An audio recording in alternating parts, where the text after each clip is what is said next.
season. Duck season. Rabbit season. Duck season. Rabbit season. Duck season. Rabbit season. Duck season. Rabbit season.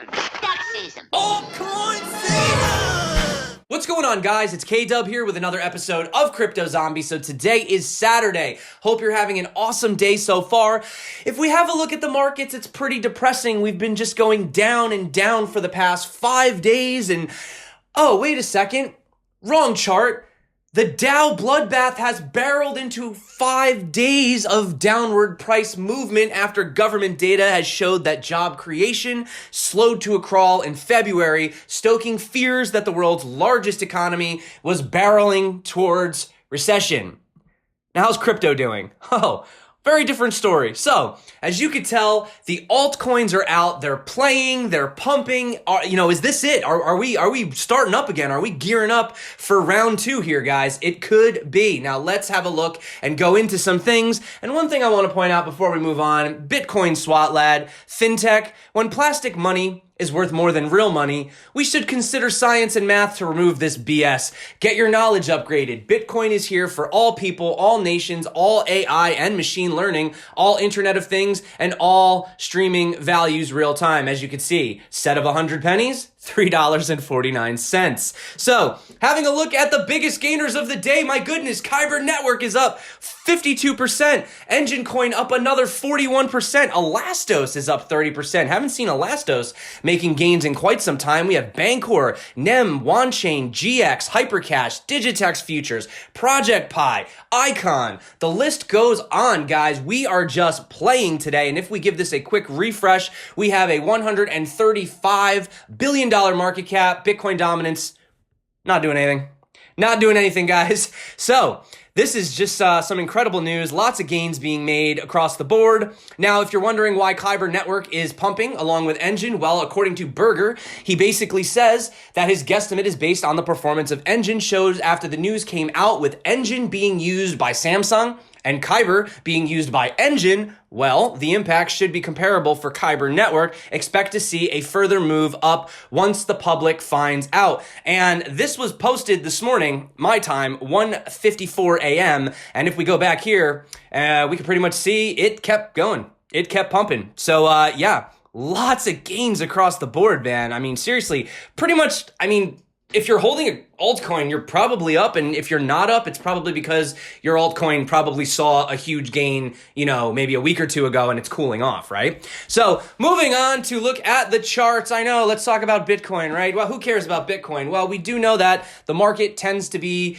dragged up or down by Bitcoin, although recently we've seen it kind of led with, remember, Ethereum sort of led the way, and then Litecoin led the way, and now all the altcoins are leading the way as well. Now, we had this crazy flash crash last night. If you guys watched my video yesterday, I told you there was a chance we were getting close to the line and we were going to fall, potentially. Now, I did say right here, we had this 3,754 kind of dollar support, and as you could see, we wicked down to 3,770. So I was off by a couple dollars, but seriously, and what happened? Boom, instantly pulled back up, and now we are back above this line, and now we're actually taking off, going way above it, right? So should we be getting excited, or are we just going to hyperwave down to 1,000? Well, it's a possibility, but let's entertain some other things as well. Clearly, we know that we still have to break out of this descending triangle, right? And we're getting very close to the end here. So we don't have our third point of contact. So it's currently just a trend line, but we can't confirm it. However, this is the line we're looking at right here. It's 5,300 and roughly 39, give or take. Now, why? Well, I'm going to actually turn this one over to Jacob Canfield. Now, you may be familiar with him. He's very popular on TradingView. He has a cryptocurrency channel, I Love Crypto. So if we come down here and we have a look, basically he's talking about this Fibonacci fractal showing 61.8% analysis could mean a positive move to 5,200 to 5,300. Now, clearly this is very detailed. I'm not going to go into all of it, But just to highlight it, he says that Bitcoin has a strange love for Fibonacci and its strong affinity for the 61.8% retracement level, right? Really strange, but check this out. If the fractal holds up with the most recent downtrend, he says we could see it go up to 5,100 to 5,300, right? Or 5,300, right? Now, you can check this out. He says it's easy to use this retracement level of the total move from the previous lows. If we look at the last bear market, it was a very important level. And as you can see, it acted as support for the resistance on some of the biggest moves as price flipped back and forth around, okay? And I will drop this below if you guys want to look at this a little more in detail. Now, he goes back to 2013 and says that we saw a whole bunch of different examples of Bitcoin's pullback to the 61.8% in both the uptrends and the downtrends with exact precision. He points it out all these times, right? Now, after we bottomed, we came out of the former bear market, we saw that the 61.8% retracement level was playing a pivotal role in all of the crashes on the way up during Bitcoin's uptrend. And you can see he's marked them all right here with his blue check marks as well. So he says even in the decline from 20,000, the 61.8% retracement was very apparent on almost every single pullback from the 6,000 support level. So looking at the decline from the break at 6,400 to the potential swing low bottom of 3,200, that gives us a potential 61.8% retracement to the holds true. That would give us a long opportunity, right, to the 5,200, 5,300. Now, it was he says he was initially bearish, midterm bearish, pending the CME futures gap being, filled and a drop back down to fill other gaps and potentially a double bottom. Heard a lot of people calling for this. It's not just, there's been a lot of people saying that, we're going to go down, we're going to double bottom, right? Which we might actually still do it anyway. But anyway, long story short, basically he's saying this $5,380 level is the level to watch. That's key resistance. And obviously this is long-term forecasting and it is dependent on a breakout above 4,200. So, once again, going back to here, this is the level that we're looking for. So is there a chance we kind of come up here, right? Sort of go back down and pop back up again? It's a possibility. Having a look at, what he was saying, he's saying that we could bounce up and then, come back down again. So if we do have a major rally, if we do, not saying we will, but if we do, just be careful as we approach those levels. There may be a sharp pullback. And also just remember, nothing goes up in straight lines. I know recently we think it does with crypto, all these coins are pumping, but they're not going to go straight up forever. Just trust me on this. They're going to pull back. They always do. So just be careful if you guys are chasing these pumps, even the ones in the altcoins as well. And I just want to mention one more thing price-wise before we sort of move on. And that is technical analyst Satoshi MBA said that the strong momentum of the altcoins has actually prevented Bitcoin from retesting its key support levels of 3,700. So these are those things that we kind of see that those external factors, right? Like you can follow the technical analysis all you want, but these altcoins are just like seriously just booming and it's kind of preventing Bitcoin from, going lower, right? So it says that while Bitcoin has avoided a near-term drop to the low 3,000 region, it's also been unable to cleanly break out of the $4,000 resistance level, which we do know we're keeping our eyes on as well. Now, why don't we see what's going on with this guy? So this is Eric Finn. He's saying Bitcoin is dead. Not sure if you know this guy, but he was like the kid. I think his story was something like his grandfather gave him some money and he decided to irresponsibly invest it or something into Bitcoin. And, clearly we know what happened. So he became a Bitcoin millionaire. And now he's saying that Bitcoin is dead and he's trashing on the Lightning Network and everything else. So, if you want, I'll play a little bit to just entertain ourselves with this right now. Let's see. I think it's long-term dead.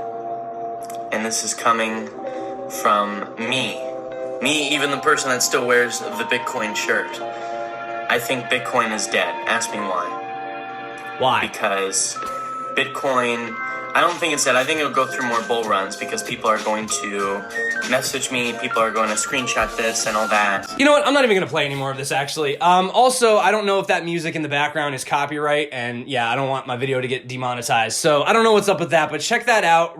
See what's up with that. So he's saying Bitcoin's dead. And he also totally trashes the Lightning Network, by the way, which we'll get to in a second. But I just want to point out, I know, Venezuela, right? We talk about it. However, their P2P Bitcoin market does 157x the volume of their largest stock exchange, which according to Kevin Rook, he says, not a typo, only does 8,117 USD, or it did as of Friday. So as you can see right here, we know what's going on with Venezuela. We know they're at an all-time high for basically trading over the counter, but they're actually number 2. Do you know who's number 1? Can you guess? You might be surprised. It's actually the United States. Yeah, we're number 1 in volume, guys. So check this out. I want to point out an interesting statistic. Now, obviously, you can see right here the volume was massive during December, right at the end of the bull run. But I want to point something out if you could see this above my head right here. Currently, we are at volume of 9,669,238. Now, when is the last time we had volumes this high? You have to go all the way back to last year, roughly this time back in March. So we have not seen volume like this in one entire year. In fact, if we look at where the volume is today, it's still higher than any volume, like literally before May of 2017. So yeah, we're on par with the volume back then, with the exception of this all-time high. So that is an incredible thing to point out as well. Now, I told you I was going to get back to the Lightning Network. So the Lightning Network, it's crap, right? It doesn't work, whatever. Well, if you just look at what's been going on with it lately, obviously these are just a few things. You have Jack Dorsey recently revealed that he intends to add Bitcoin to Square's facets. You have Reid Hoffman, the co-founder of LinkedIn and board member of Microsoft and Blockstream. He just recently passed on the Lightning Network torch. You have things like the Lightning Pizza, right? You can order Domino's, tippin.me as well. Rhythm Trader on Twitter also talks about the Lightning Network and how it will basically force MasterCard, Visa, and the like to bend the knee. Some have even gone as far to say that eventually the aggregate value of all Bitcoin in existence will surpass the market cap of Visa shares. Anthony Pompliano, you guys know him from Morgan Creek Digital. He also said, given the fast growth rate and historical premiums of promising upstarts and networks, the cryptocurrency could begin to make a move on Visa and MasterCard's valuations. And I quoted right here, he says, today, it is 1/4 of the market cap of MasterCard and 1/6 of Visa, but it wouldn't surprise me if Bitcoin surpasses both within the next 36 months. The legacy networks were built for a world that we no longer live in, and the decentralized network is built for the future.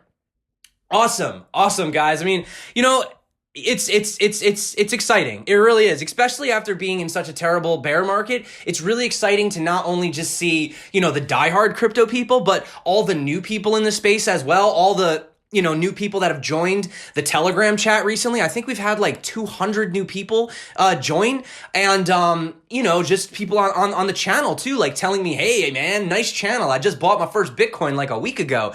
That's what's up, welcome to the party, right? Now, before we move on, I do want to give a massive shout out to Crypto Oracle. Now, Crypto Oracle is actually a t-shirt company. Actually, I'm wearing one of their shirts right now, which they gave to me, so thank you so much. But the reason I'm bringing this up is because, they're a member of the Crypto Zombies community, and I always support people that are out there trying to, hustle, trying to, do stuff in the space. And so they have they're clearly a, t-shirt company. But the reason I'm bringing it up, number one, because, they're a member of the community. But number two, you can actually pay for these cryptocurrency, for the clothes using Bitcoin, Bitcoin Cash, Ethereum, or Litecoin.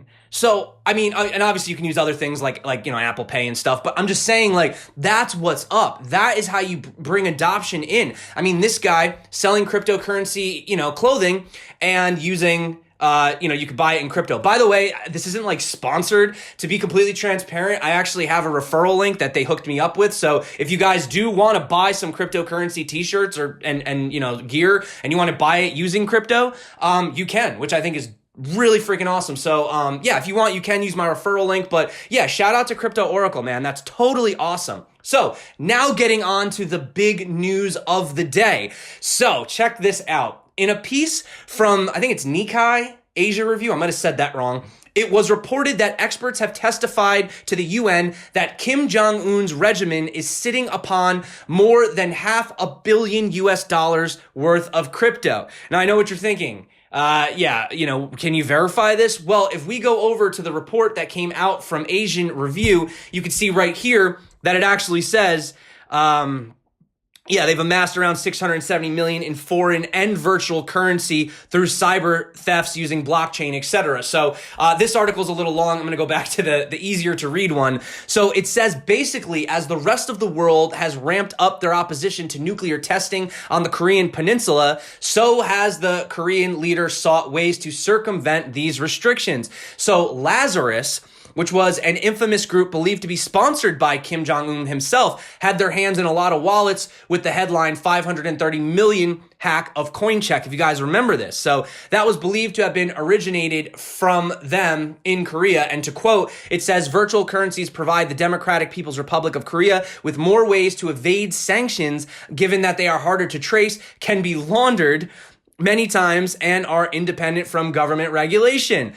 Can't wait to see the headlines on that, right, guys? Now, if we come over here, you could see a Group IB report claims that the North Korea-based Lazarus hacker group is responsible for some of the crypto industry's most demanding hacks in the past 12 months.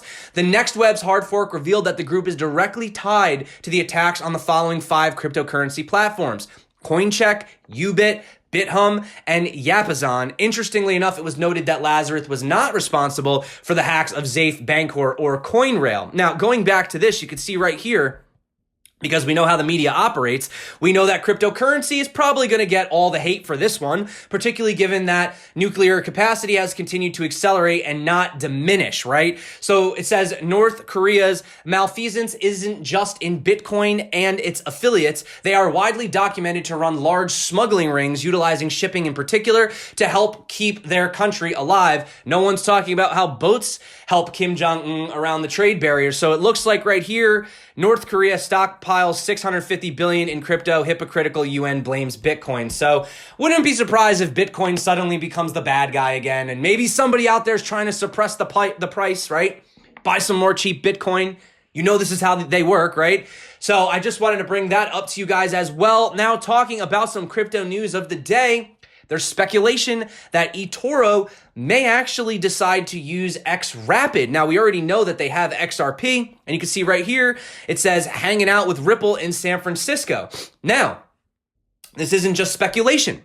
If we go back to this article that came out, it says that Assia had earlier met with Ripple CEO Brad Garlinghouse at the Paris FinTech Forum, where they discussed the possibility of a partnership concerning xRapid. He says, I think as a FinTech company, it's very important for us to foster relationships with other FinTech companies. Obviously, we're one of the largest trading platforms on XRP, so very interested in forming a relationship with Ripple Labs and understanding what we can do together.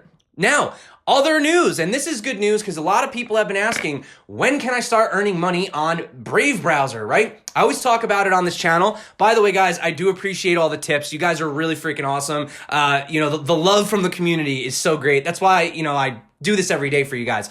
But I just want to let you know, we're out of phase 1. Now we're on phase 2. So now the basic attention token will actually award you for your attention, right? So now it says with today's developer channel update, you'll start to see ads that are being counted as ad notifications received. You can see right here on the Brave Rewards settings page.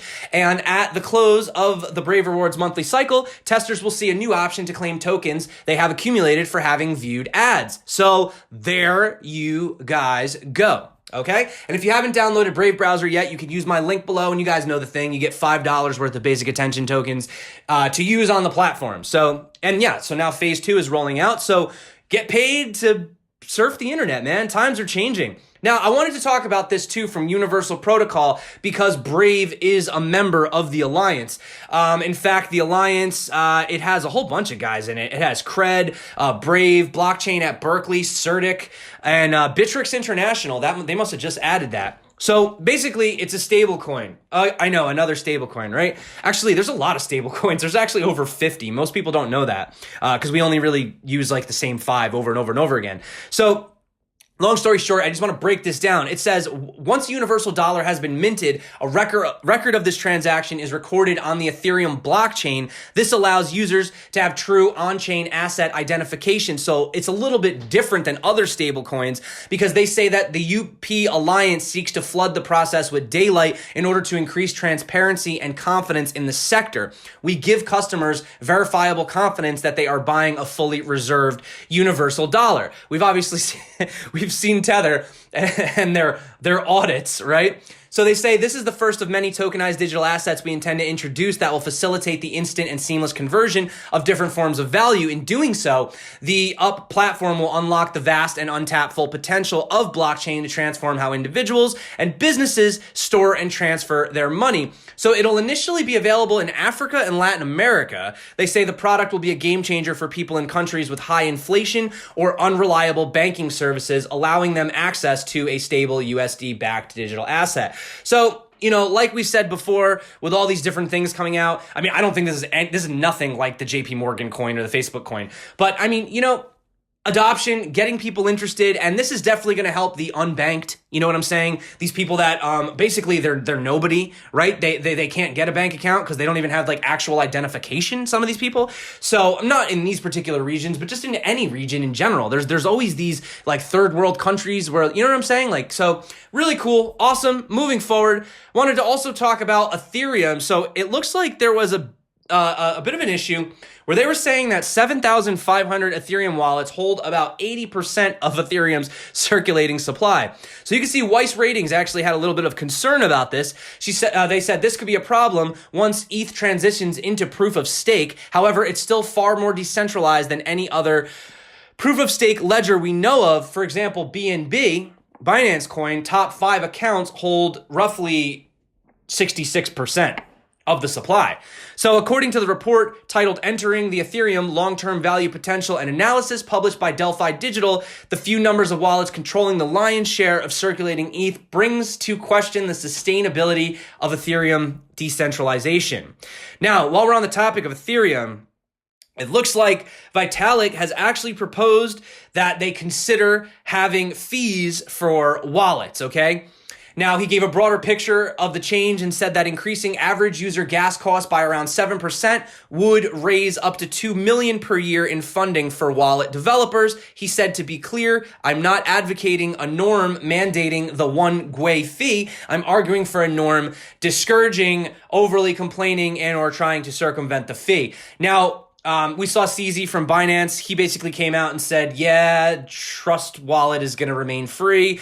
And, you know, somebody else also pointed out that there was Multibit, a Bitcoin wallet that had tried to do this. It was an utter failure. Users were not willing to pay for something that was previously free, right? Can you imagine having something for free and then all of a sudden now they're like, oh, you got to start paying for it, right? So that didn't really fly. So no one upgraded and eventually the fees were removed, but without a good way to pay for support and engineering, development on the wallet stopped. So that is the question. How do these guys that make these wallets make money? You know what I'm saying? So that's just something to consider. It's probably going to be a topic that we're going to hear more and more of as time goes by. Now, I also wanted to talk about Quantstamp. So basically, they've had a significant investment from Japan's Nomura Holdings and Digital Garage. By the way, I know you guys told me you want to start talking about more altcoins, right? So we're going to probably get more altcoin coverage going on. I may even do like a top 10. I might. We'll see. You know, I hate making those top 10s. But yeah, there's a lot of coins that I've been looking at. And yeah, I would love to share my portfolio with you guys, assuming that you don't, you know, copy my portfolio 100% and then get pissed when one of the coins doesn't do well. But I'll be honest, so far it's doing quite well. But then again, most portfolios are doing quite well. So yeah, kind of skipping over this news, but essentially that's what's going on with them. So this is really cool.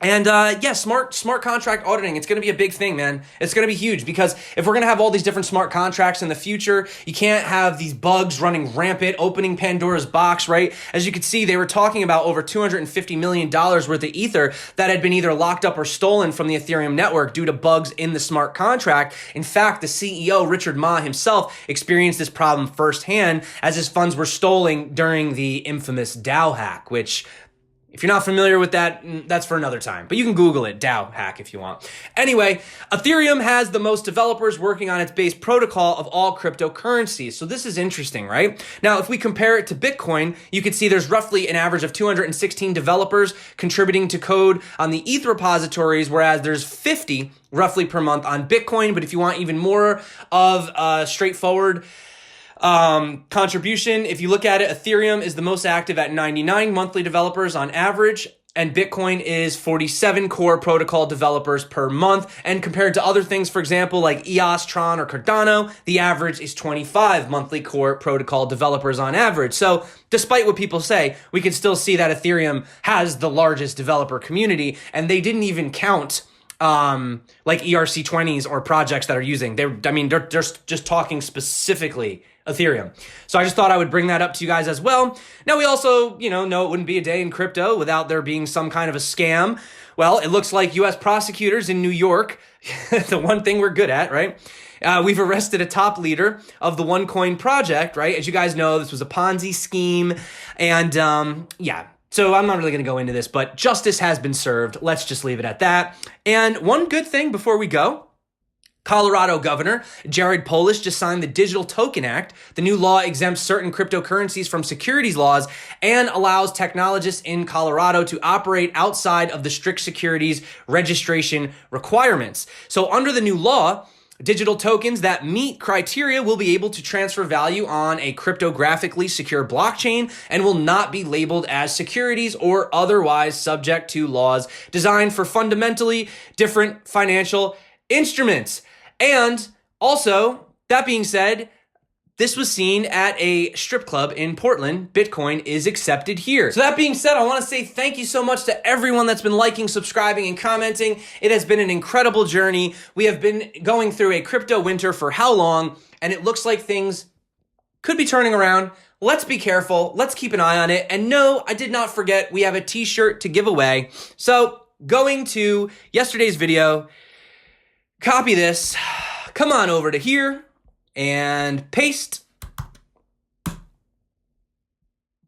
Let us see. 380 unique YouTube comments. Drum roll, please.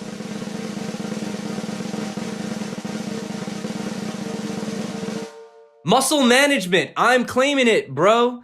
Yes, you did. You won. So all you got to do is go right here to the about, send me an email, and you won the t-shirt, my friend. So thank you so much for everybody that's been coming back to the channel, everyone that's been liking, subscribing, and commenting. You guys are freaking awesome. We are almost at 50,000 subscribers. I cannot believe this, guys. So we're gonna have to do something special when we get to 50,000. I don't know. You let me know what you guys want to do, but we're gonna have to do something. Maybe a giveaway or a special live stream or something. I don't know. I'll think of it. But thank you so much for all of your support. I really, really appreciate it. You guys are awesome. It's an honor to be going through this journey with you guys every single day. Bear market, bull market. I don't care. We're doing it. We're going. So that being said, my name's K-Dub. This is Crypto Zombie. Until next time, stay crypto and peace out.